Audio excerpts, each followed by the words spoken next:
આવી છે પહેલા આપણે જોઈએ છે નવા રાજપીપળા. જય માતાજી. Thank you. અરે ભાઈ પગે ને પગે.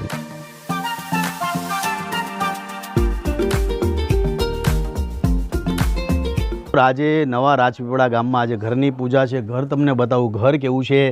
આજે કોઈને કીધું નથી કારણ કે ઘર બહુ બધા પેન્ડિંગમાં છે અને બહુ બધા ઘરો પર કામ કરી રહ્યો છું. અત્યારે સીધો આવ્યો છું દક્ષિણ ગુજરાતથી અત્યારે, એટલે ત્યાં આદિવાસી વિસ્તારમાં કામ છે મારું ચાલુ, એટલે રાત દિવસ ત્યાં કામ કરીએ છીએ, એટલે ટાઈમ બિલકુલ નથી અને ઘરો બધા બહુ પેન્ડિંગમાં છે. એટલે એવો વિચાર કર્યો કે ટાઈમ કે બગાડવો નથી અને જ્યાં જઈએ જલ્દી પૂજા કરીને જલ્દી નીકળે. એટલે આજે તમને ઘર બતાવી દઉં કે ઘર કેવું છે, ક્વિક વ્યૂમાં બતાવી. બીજું ખાસ એક સરસ મજાની વાત એ છે કે જ્યારે ઘર અમે બનાવતા હતા એટલે આ ઝાડ અમે રહેવા દીધું હતું. એમ વિચાર્યું હતું કે ભાઈ આપણે રહેવા દઈએ ઝાડ, પણ અત્યારે ઘર બન્યા પછી આ તમે જુઓ કે ઝાડ જે છે એ ઘરની શોભા વધારી રહ્યું છે. એટલે જેટલા લોકો છે તમામને કહીશ કે સૃષ્ટિ પર કોઈ શ્રેષ્ઠ ઝાડ હોય તો 3 ઝાડ છે. એક પહેલા નંબર પર છે નારિયેળી, બીજા નંબર પર છે લીમડો અને ત્રીજો ફ્રૂટ XYZ